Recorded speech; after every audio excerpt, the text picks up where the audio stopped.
Continental hospitals artificial intelligence AI technology cancer డయాగ్నోసిస్లో అది ఎలా ఉపయోగపడుతుందనేసి మేము ఈ కాన్ఫరెన్స్ పెట్టాము.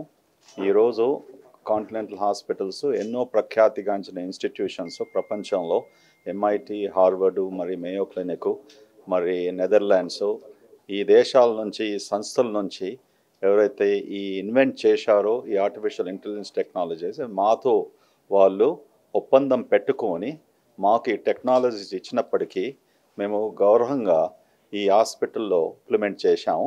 దీనివల్ల ఏమవుతుందంటే ప్రజలకు అతి తొందరగా అంటే క్యాన్సర్ రాకముందే మనం క్యాన్సర్ విధానాలు ఈ టెస్ట్లో మనకు కనపడతాయనేసి అటువంటప్పుడు కనపడినప్పటికీ వీళ్ళకు స్పెషల్ ప్రికాషన్స్లో పెట్టి ముందు క్యాన్సర్ రాకుండా ఏం చేయాలో అనేసి మేము అడ్వైజ్ ఇవ్వగలుగుతాం.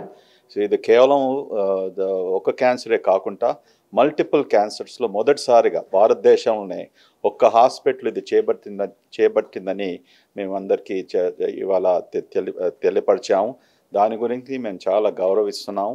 మాతో ఉన్న ఇక్కడందరూ రేడియాలజిస్టు, తర్వాత డాక్టర్ రవీంద్రనాథన్ గారు who is the director of last year మేము ఇక్కడ మన సిటీలో ప్రారంభించాము the centre for early cancer detection and treatment.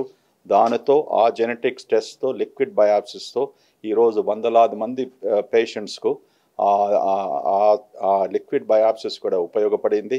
వాళ్ళకు తొందరగా ఎవరికైతే క్యాన్సర్ రిస్క్ ఉందో డయాగ్నోస్ చేయబడింది.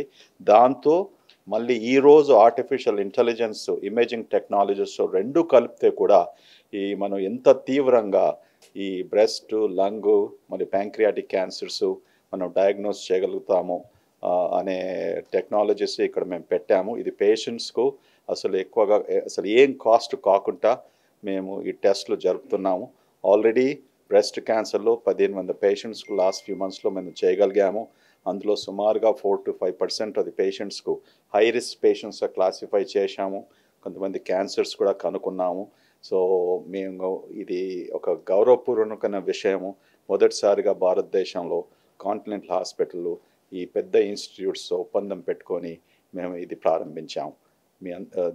That's the summary of this whole meeting. Thank you very much. Thanks.